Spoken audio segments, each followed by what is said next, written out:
Good morning, dear students. In my previous video, we have already discussed about the poem. हम लोगों ने photograph poem का detail में discussion किया था.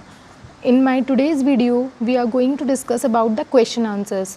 एंड आप लोगों को ये क्वेश्चन आंसर्स के लिए अपनी एक फेयर कॉपी बनानी है, उसमें इन क्वेश्चन आंसर्स को लिखना भी है. तो ये कुछ क्वेश्चंस हैं जो आपको एग्ज़ाम पॉइंट ऑफ व्यू से इम्पॉर्टेंट हैं और जो आपके टेक्स्ट बुक के क्वेश्चंस हैं.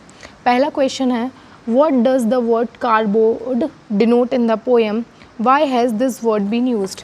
आपकी जो पोएम में वर्ड कार्डबोर्ड है उसका मीनिंग क्या है और उसको यूज़ क्यों किया गया है? तो the word cardboard means a very stiff and thick paper. पहले तो मैं यहाँ आपको वेरी स्टिफ और थिक का मतलब बताना चाहूँगी. वेरी स्टिफ और थिक का मतलब होता है, कार्डबोर्ड क्या होता है? गट्ठा होता है, पुष्ठा, बहुत ही मोटा. Here the cardboard is a part of frame that keeps the photograph intact. यहाँ पे कार्डबोर्ड एक फ्रेम का पार्ट है जिसके अंदर एक फ़ोटोग्राफ रखी हुई है. It is use in the poem is ironical. उसका यूज़ पोएम में आयरॉनिकल है. आयरॉनिकल मतलब उसे किसी चीज़ को बताने के लिए यूज़ किया गया है. It keeps the photograph of the 12-year-old girl safe who her self was terribly transient. और वो 12 साल की जो एक बच्ची है उसका फ़ोटोग्राफ क्या रखता है, उसमें सेव करके रखता है. सेव करके रखना मतलब उसमें संभाल के रखता है, जो कि क्या है, ट्रांजिएंट है, जिसको हम आराम से देख सकते हैं. She had died years ago. और वो बहुत सालों पहले क्या है, मर चुकी है. तो यहाँ पे कार्डबोर्ड के अंदर जो फोटोग्राफ है उसमें एक बच्ची की फ़ोटो है और वो बच्ची अब हमारे बीच नहीं है. सेकेंड क्वेश्चन है, what has the camera captured? Camera ने किसकी इमेज ली थी? द कैमरा, आंसर है the camera has captured all the 3 girls alive in it. Camera ने 3 जिंदा लड़कियों की क्या की थी, फ़ोटो ली थी. It has captured the pretty face of the poet's mother who was a girl of 12 at that time.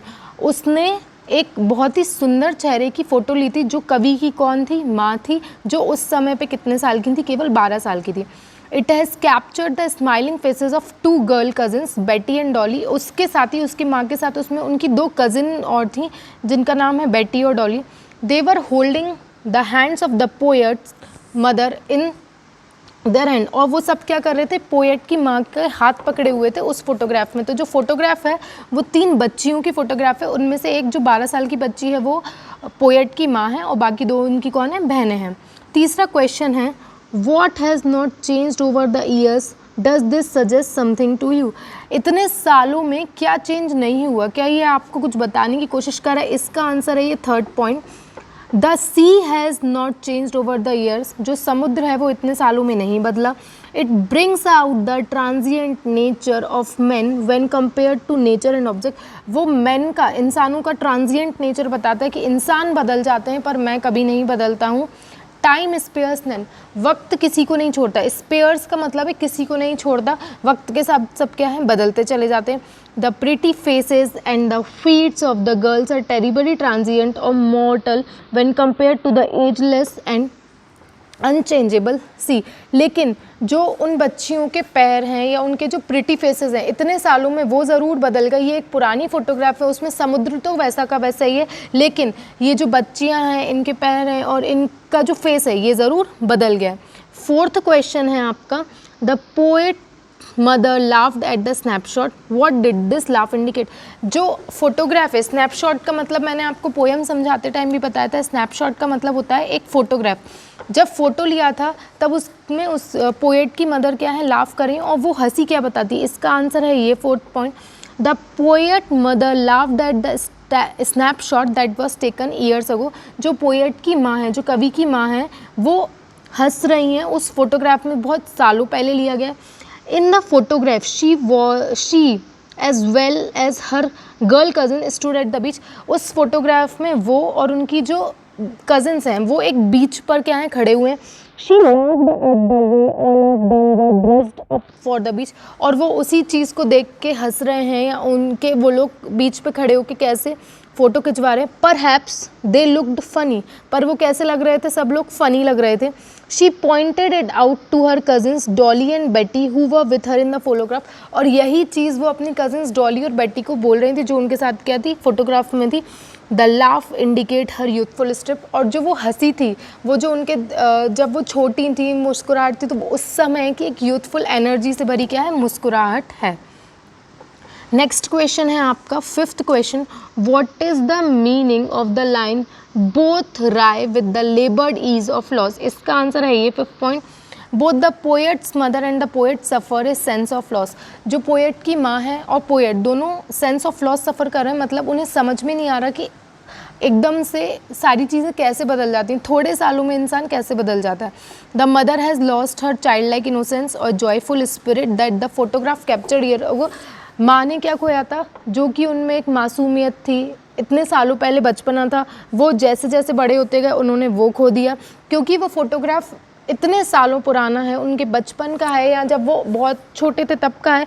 अगर वो अपने पोएट अपनी मदर को आज से कंपेयर करते हैं तो उस पहले में और अब में उनमें क्या है, बहुत सारे चेंजेस हैं।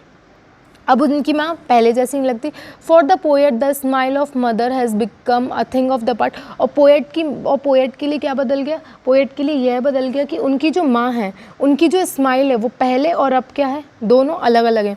Ironically both labour to bear the loss with this, लेकिन फिर भी दोनों इस जो चीज़ गुम गई है। अब हम जैसे जैसे बड़े होते जाते हैं, हम ज़िंदगी की तरफ सीरियस होते जाते हैं, इसलिए जो हमारी बचपन में इनोसेंस होती है वो भी क्या होती है, धीरे धीरे ख़त्म होती चली जाती है। वही ये क्वेश्चन उसी चीज़ के बारे में है। अगला क्वेश्चन है आपका 6th question, what does the circumstance refer to. Circumstance मतलब आपके आसपास की सिचुएशन किस चीज़ को रेफर करती है। अब इसका आंसर है ये 6th point, the circumstance refer to the death of poet mother. Circumstance किसको बता रहे हैं, पोएट की मदर की डेथ को बता रहे हैं। The photograph of the dead mother being sad nostalgic feelings in the poet. Photograph को देख के जो पोएट है वो अपनी माँ को याद कर रहा है, और उन्हें याद करते हुए क्या हो रहा है, मतलब जब कोई चला जाता है हम उसे याद करके थोड़े से दुखी, या पुरानी फ़ोटो देख के वो उन्हें याद करने की कोशिश कर रहा है, पुरानी यादों को ताज़ा कर रहा है। But the poet has nothing to say at all about this circumstance. लेकिन पोएट के पास इस चीज़ के बारे में, अपनी कोई भावना व्यक्त करने के बारे में, वो अपनी भावनाओं को शब्दों में व्यक्त नहीं कर पा रहा।